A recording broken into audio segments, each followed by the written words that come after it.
Welcome to the first episode of ENTECH TV. My name is Pamela, and each month I'll bring you the latest and greatest equipment which will be showcased at the ENTECH trade show in July 2011. In this episode we'll be going behind the scenes with staging connections on the set of Shine, and we'll also be talking to Ian Kirkwood about the new exciting 3D projection and mapping which has taken projection to a whole new level. But first, green technology has been a focal point for a number of years now, with companies trying to come up with new ways to lower carbon footprint. We went out to Show Technologies in Sydney and spoke to lighting designer Ian Anderson about how the new Martin LED lights are helping Show Technologies achieve this.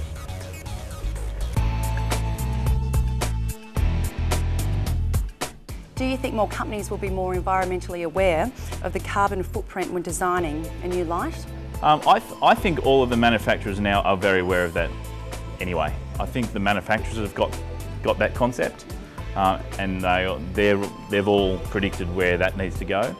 I think the exercise now is for the end users to think more about what they're putting into their venues or what they're putting into their hire stock to hire out on a regular basis. And I think that's where the industry needs to just mature a little bit more, and that's what the manufacturers are, I presume, predicting on. That people will become more aware on the carbon footprint and wanting to use lamps which are better for the environment, and hence sell more and get them all out onto the market. In your opinion, where do you think LED technology will be in about 10 years' time? The way the technology is evolving now is it's moving on from the basic wash type scenario. So products are now appearing which are focusable. So units that can have a hard edge, we can put gobos in them and patterns. I suppose, again, power consumption is one of the things which will get better and better as well. This is the LED. And this is a discharge lamp. Both, as you can see, are very similar size. The LED is actually giving more output than the discharge lamp now. So this is a 250 watt discharge, and that's a 350 watt LED fixture. Both internally have similar features. They've got colour wheels, they've got gobos. Both lamps similar size. The older lamps are heavier because they've got more electronics and more power to manage. This is 20 odd kilos, this is about 17. So they are much lighter weight. You know, 10 of those is going to use way less power than 10 of these.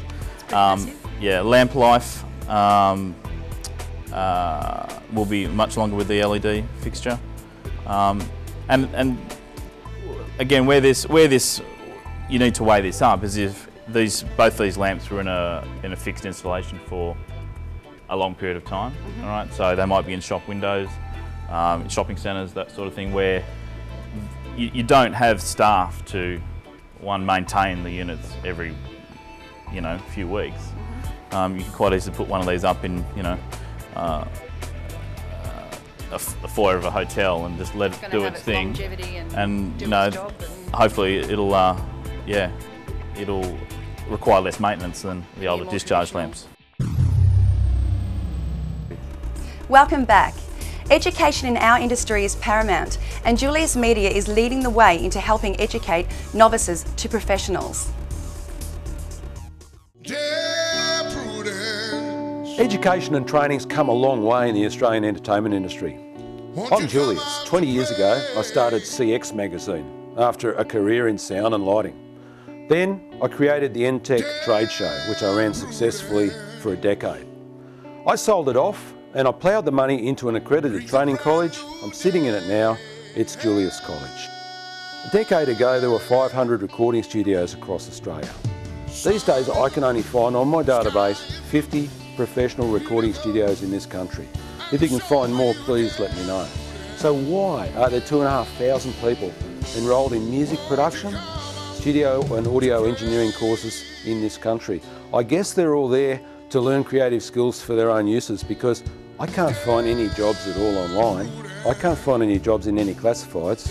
Every show, potentially is going to get shot. Every show, whether it be a corporate event, which makes up the majority of employment, or whether it be a live gig, is going to end up on camera. So lighting people have learned to light for the camera. It's totally different to the way it was just 10 years ago.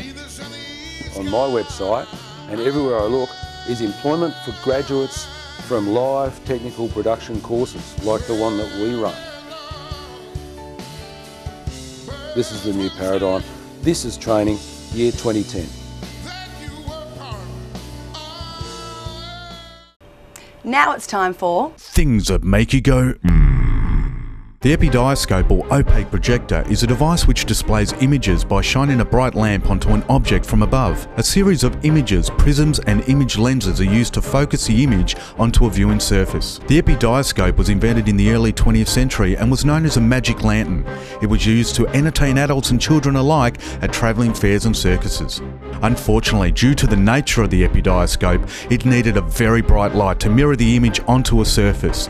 This bright light became very hot and destroyed a lot of materials used to project. By the late 20th century, the epidioscope was commonly used in boardrooms and conferences until the inception of the personal computer in the 1980s. The epidioscope is still being used today, and that's why it makes our ENTECH TV list of things that make you go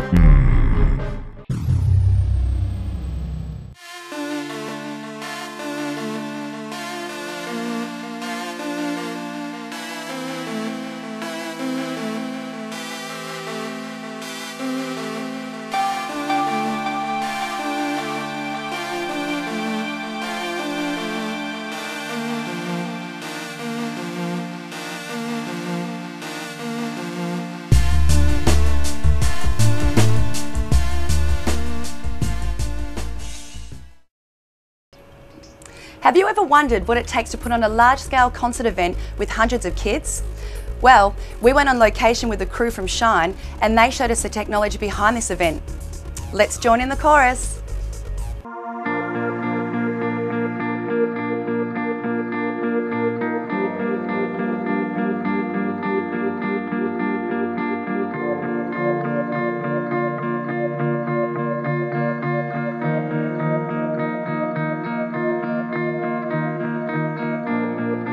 Well, one of the things about Coburg Senior High School is we use multimedia through every subject. We make podcasts at a drop of a hat, digital resources. So in fact all our students learn on the job by doing about how to actually make use of a wide range of applications of apps to create media. We haven't sourced any footage whatsoever, we've shot it all ourselves and then put it together in iMovie or Final Cut Pro. So the students in the what we call the digital development crew, they're in year 10 and year 11. Well, we've been working on it over the past few months and we've been busy with school and everything, but every now and then we'd go outside and take some photos, and when I was walking to school I was filming some stuff just to put it all together.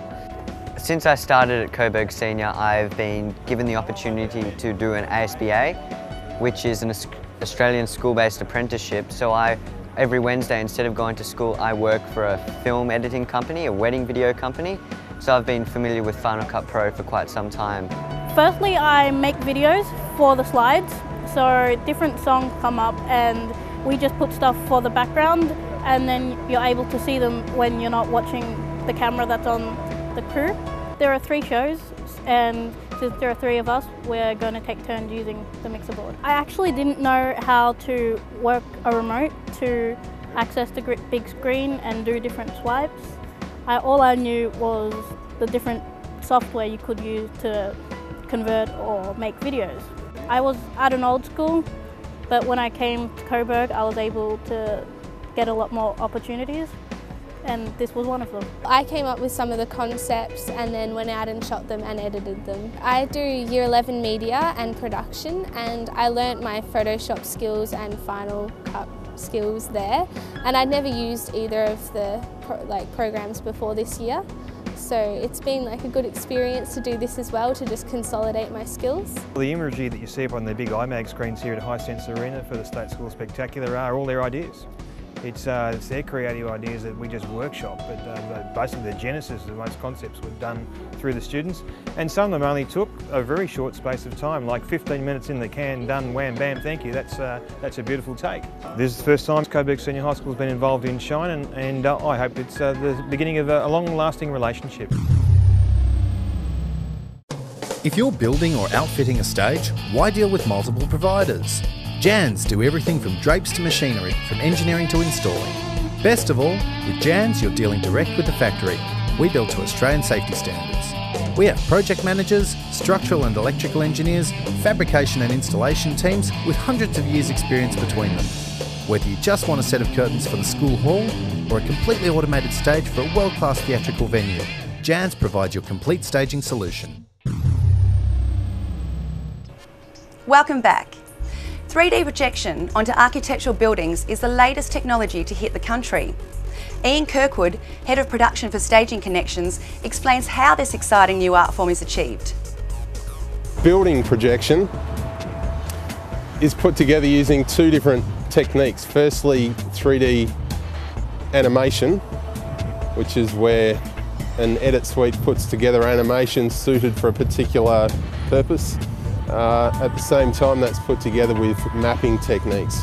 Projectors will be pointed at the inside or the outside of a building somewhere. The mapping, together with the animation, is used to great effect. It's not critical what the finish of the building is or how large it is, but more to do with the light conditions around the building and also the viewing angle. So, for example, we wouldn't want an alleyway where we had a